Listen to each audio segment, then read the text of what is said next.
We're here at the Paper Mill Playhouse in Millburn, New Jersey for the world premiere of my very own British Invasion, a musical fable set in 1964 based on the memories of Peter Noone, the lead singer of Herman's Hermits. The phenomenal creative team, led by book writer Rick Elice and director-choreographer Jerry Mitchell, bring the story to life through 40 hits from bands such as the Beatles, the Rolling Stones, Dusty Springfield and the Animals, and of course, Herman's Hermits. Are you ready for the British Invasion? Let's rock! For me, it's all been a bit of a blur because I've only come out of drama school in the summer. So to be given this opportunity, and especially to be portraying a legend like Peter Noone, the loveliest, most honourable guy you'll ever meet, but also a rock star at the same time, you can't forget. It's blown me away, and I've been trying very hard to ground myself. But at moments like this, it's proving pretty difficult. But yeah, for me, it's very easy to connect to the music because I was brought up on it. I actually, the 60s music was my first CDs, I've said this to a lot of people, was an Elvis Presley compilation disc and a 60s compilation disc. So it was all I grew up on, really, which was strange, but I owe my parents that, I guess. I didn't see it at the time, but now, I really owe them. And also I went around Europe for a couple of summers in a row with two really close friends in a small little van packed with instruments, and we drove around and played on the streets and then at bars and clubs when we got a bit of buzz around us, and that was all 60s stuff as well. I've listened to my parents listening to it, so I grew up with this music as well, and there were still so many more songs and artists that I was unfamiliar with, but have heard over time. I mean, I think that this music is so relatable because at the end of the day, man, these are love songs written by boys and girls, falling in love with boys and girls, and they're bops. They are, yeah, they're so great. I mean, I think being an entertainer and being in this business, our goal is to create art that is as realistic to humans as possible so that you can sit there and watch a human go through life and forget about yourself for a second. And I think that that's something that was really wonderful about Pamela in creating this character, is that she is a 19-year-old girl who is making her own decisions, and they may not be the best of decisions, but they're still her own decisions, and I really connected with that and really tried to drive that in with my research and work as an actor.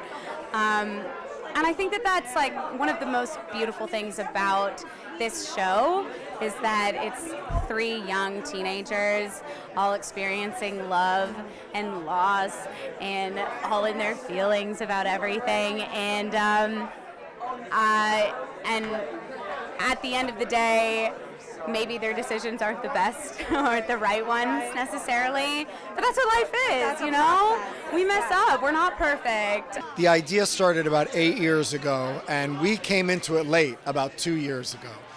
So they had already written it, and we went to a workshop of an early version of it. But then they've worked it and changed it all along the 2 years we've been involved.